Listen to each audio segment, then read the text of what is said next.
ఇచ్చిన bond paper ఇది బట్టెన్న తన శాసనసభలో ప్రతి ఇంటికి ఇచ్చిన బాండ్ పేపర్ ఇది. అయితే బాధ కలిగేది ఏంటంటే అధ్యక్ష, పెద్ద ఆవిడ వి రెస్పెక్ట్ హర్ గౌరవనీయులు శ్రీమతి సోనియా గాంధీ గారిని కూడా లెటర్ రాయించారు, ప్రతి ఇంటికి పంపారు. ఇది ఏం రాశారు అధ్యక్ష ఇందులో? మేము అధికారంలోకి వచ్చిన 100 రోజుల్లోనే మా గ్యారంటీలు అమలు చేస్తామని మీ తల్లిగా మాటిస్తున్నాను. పాపం అమ్మగారి చేత కూడా అబద్ధం చెప్పించారు.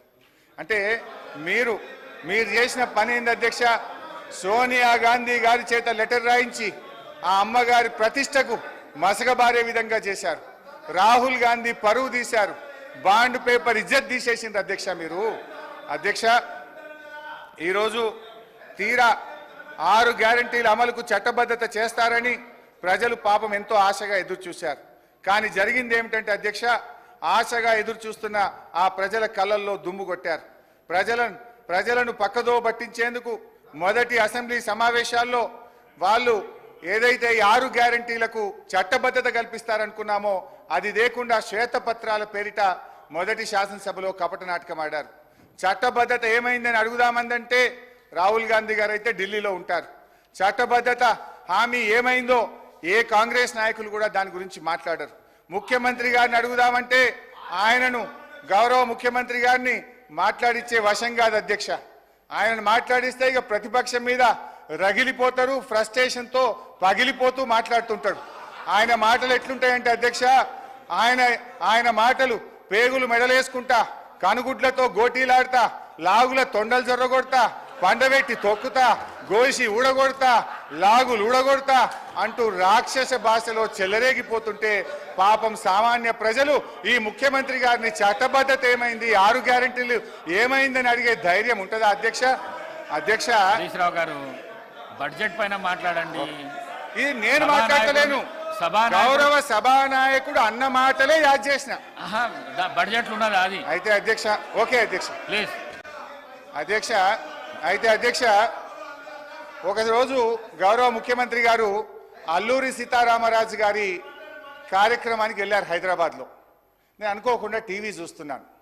అల్లూరి సీతారామరాజు గారి జన్మదిన కార్యక్రమం అనుకుంటా వెంకయ్య నాయుడు గారు వేదిక మీద ఉన్నారు. ఆ వేదికలో మాట్లాడుతూ వెంకయ్య నాయుడు గారు, కొంతమంది ప్రముఖులు రాజకీయాల్లో భాష బాగలేదు, రోజు రోజుకు దిగజారిపోతుంది, బడ్జెటే దిగజారిపోతుంది అంటే ముఖ్యమంత్రి గారు ప్రామిస్ చేసిండు ఆ రోజు, ఇక ఇవాళ నుంచి నేను భాష మార్చుకుంటా, మంచిగా మాట్లాడతా అన్నాడు. కానీ మార్చుకోలేదు. సరే అధ్యక్ష, ఓకే అధ్యక్ష, ఐ రెస్పెక్ట్ యూ అధ్యక్ష. నేను అధ్యక్ష వారట్లా మాట్లాడినా మాకు అభ్యంతరం లేదు అధ్యక్ష. మా బాధల్లా ఆ ముఖ్యమంత్రి కుర్చీకుండే గౌరవం పెరగాలి, ఈ రాష్ట్రం యొక్క ప్రతిష్ట మసకబారద్దు అనేదే మా తాపత్రయం తప్ప వేరే లేదు. ఒక చిన్న ఎగ్జాంపుల్ చెప్తా అధ్యక్ష. గ్రూప్ 2 ఉద్యోగాల కోసం నిరుద్యోగులందరూ కూడా రోడ్ల మీదకి వచ్చి వాళ్ళు వాయిదా వేయాలని అడిగితే గౌరవ ముఖ్యమంత్రి గారు ఏమన్నారంటే, ఎవరైనా వాయిదా వేయమని అడిగేది, సన్నాసులు అడుగుతున్నారు వాయిదా వేయమని అన్నారు. అన్నాక 3 రోజులకే వాయిదా వేసింది. మరి ఇప్పుడు ఎవరు సన్నాసులు అంటే? నేను అనేది ఏంటంటే అధ్యక్ష, దయచేసి అట్లా మాట్లాడకూడదు. అదేవిధంగా మోతీలాల్ అనే ఒక నిరుద్యోగి నిరాహార దీక్ష చేస్తే ముఖ్యమంత్రి గారు ఏమన్నారంటే, ఆయన అప్లికేషనే పెట్టలేదు, ఆయనకు అసలు హాల్ టికెటే లేదు అన్నాడు. తెల్లారైన 3 హాల్ టికెట్లు బయట పెట్టిండు. ఎవరి గౌరవం దెబ్బతిన్నది? మేమనేది ఒక ముఖ్యమంత్రి స్థాయిలో ఉన్నప్పుడు బాధ్యతాయుతంగా మాట్లాడితే రాష్ట్ర గౌరవం బాగుంటుంది, వారికి కూడా మంచిగా ఉంటుంది. ముఖ్యమంత్రి గారి రాజకీయ రొదలో, తిట్ల దాడిలో 6 గ్యారంటీల చట్టబద్ధత ఏమైంది మహాప్రభు అనే. 1 మినిట్ ఒకటి సార్, గౌరవ సభ్యుడు హరీష్ రావు గారు దాదాపు 1.5 గంట అయింది సార్ మాట్లాడబట్టి. 1.5 గంటకెళ్ళి ఒక్కసారి కూడా ఆయన బడ్జెట్ మీద మాట్లాడకపోగా ఆయన భయపడతారు సార్. ఒకటే సార్, ఆయన గ్యారంటీలు అంటున్నారు సార్.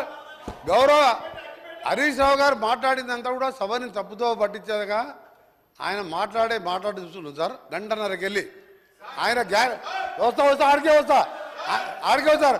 ఆయన గ్యారంటీల విషయం అంటుండు సార్, గ్యారంటీల విషయం అంటున్నాడు. 2001లో ఆయన పార్టీ పెట్టినప్పుడు సార్, కొండా లక్ష్మణ్ బాబుజీ గారి ఇంట్లో పార్టీ పెట్టినప్పుడు నేను తెలంగాణ పార్టీ పెడుతున్నాం, రాష్ట్రాన్ని తెలంగాణ వస్తే మొట్టమొదటి ముఖ్యమంత్రి దళితుడు అవుతాడు, దళితుడిని చేయలేకపోతే మెడ మీద తల తీసుకుంటా అని ఆ రోజు ముసలైనాయి సార్. అబద్ధాలు అంటే వీలై, గ్యారంటీలు అంటే వీలై, మోసాలు సార్. డబుల్ బెడ్రూమ్ కడతా, డబుల్ బెడ్రూమ్లో బిడ్డ అల్లుడు వస్తే ఎక్కడ వండుకోవాలి, బేకరీ కట్టేసుకోవాలి. మీ రంగం మాటలు సార్. సార్ ఒకరి సార్, ఒకరి సార్, ఇంకా ఒకటి సార్, ఇంకా